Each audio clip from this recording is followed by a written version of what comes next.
Before spray bottles cluttered every cabinet under your sink. Before chemical companies convinced you that you needed 17 different products to clean your home. Before the cleaning aisle at the grocery store stretched 40 feet long with products promising miracles in a bottle. American housewives in the 1950s kept homes spotlessly clean using a handful of simple ingredients that cost almost nothing and worked better than anything modern chemistry has produced since. These women were not just cleaning, they were running households with military precision, maintaining standards that would make today's cleaning influencers feel inadequate, and doing it all without a single product that came in a plastic spray bottle. Let us walk through the cleaning secrets that every 1950s housewife knew by heart. Let us step into kitchens that smelled like vinegar and lemon, into bathrooms scrubbed with baking soda, into homes that gleamed without a single chemical. White vinegar was the universal cleaner. Every housewife in the 1950s kept a large jug of white vinegar under her kitchen sink. Not for cooking, for cleaning everything: windows, countertops, floors, bathroom fixtures, coffee makers, and stubborn mineral deposits that nothing else could touch. You would mix equal parts white vinegar and water in a bucket or bowl, dip a clean rag, and wipe down every surface in sight. The vinegar cut through grease on stove tops, dissolved mineral deposits around faucets, and left windows streak-free in a way that modern glass cleaners still have not matched. The smell bothered some women, but they knew it disappeared within minutes of drying. That temporary sharp smell meant clean. It meant no bacteria, no grease, no residue. Modern cleaning products mask odors with artificial fragrances. Vinegar from the 1950s eliminated the problem and then quietly disappeared.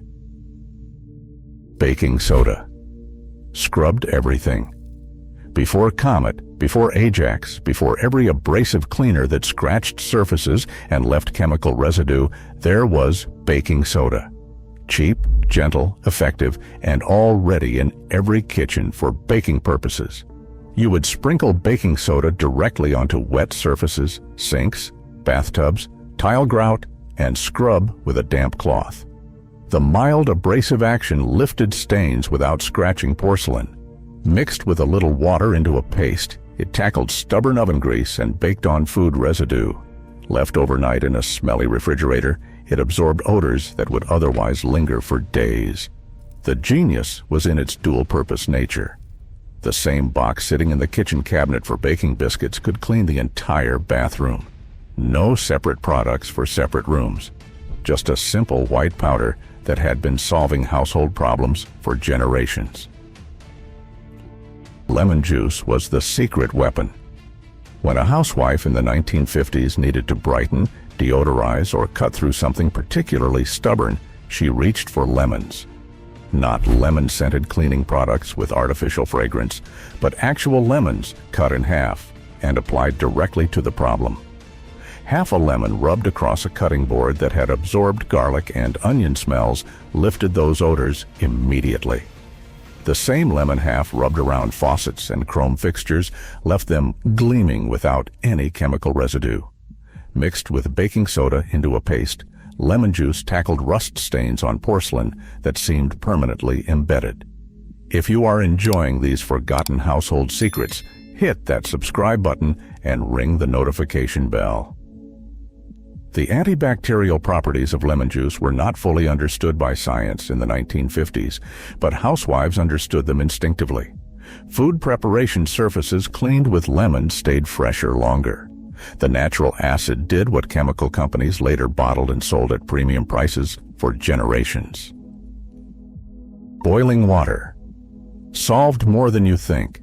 Modern homeowners reach for chemical drain cleaners at the first sign of a slow drain.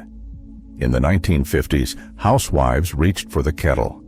A full kettle of boiling water, poured slowly down a sluggish drain, dissolved the grease buildup that caused most household clogs before they became serious problems.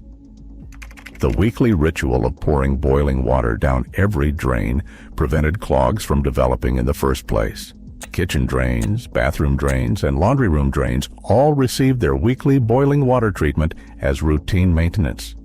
No chemicals, no plumber calls, and no drain snake was required. The same boiling water technique sanitized dishcloths that had accumulated bacteria after days of kitchen use. You would drop the cloth into a pot of boiling water for several minutes, killing everything that soap and cold water could not reach. Salt was the original stain remover. Before OxyClean, before Shout, before every spray-on stain remover promising to lift anything from any fabric, there was salt. Ordinary table salt, poured generously over a fresh spill, absorbed liquid before it could set into fabric fibers. A housewife in the 1950s who spilled red wine on her tablecloth did not panic. She immediately covered the stain completely with salt, let it sit for several minutes to absorb the liquid, then brushed it away and dealt with whatever remained. The salt absorbed the stain before it could bond with the fabric. Salt mixed with lemon juice created a paste that tackled rust stains on fabric and on hard surfaces. For copper pots and brass fixtures, salt mixed with vinegar polished the metal to a mirror shine that expensive modern metal polishes struggle to match. The secret to streak-free windows in the 1950s was not a special product. It was the newspaper sitting on the kitchen table. Once the family finished reading the daily paper, it went to work cleaning windows throughout the house.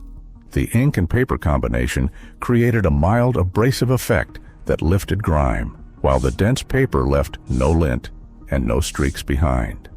Modern paper towels leave small paper fibers on glass that catch the light and create streaking.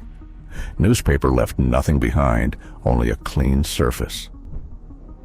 Combined with a simple solution of white vinegar and water, newspaper cleaned windows to a crystal clarity that professional window cleaners still recommend today. The weekly cleaning schedule was the real secret. Individual cleaning tricks mattered less than the system that organized them. Every 1950s housewife followed a schedule that distributed tasks across the week, preventing any single day from becoming overwhelming. Monday was laundry, Tuesday was ironing, Wednesday was heavy cleaning, floors, bathrooms, and a deep clean of the kitchen. Thursday was dusting and light tidying. Friday was the final sweep to ensure the house was presentable for the weekend. This was not obsessive housekeeping. It was efficient management of a complex operation. By tackling specific tasks on specific days, nothing was ever neglected long enough to become a serious problem. The schedule prevented the need for the deep emergency cleaning that consumes entire modern weekends. Preventing dirt was cheaper than removing it. The underlying philosophy of the 1950s household cleaning wasn't just about the products or techniques. It was about prevention as the primary strategy. A housewife who placed doormats at every entrance established a rule that shoes be removed at the door and wiped spills immediately rather than letting them set, spent far less time and energy cleaning than one who waited until messes became serious problems.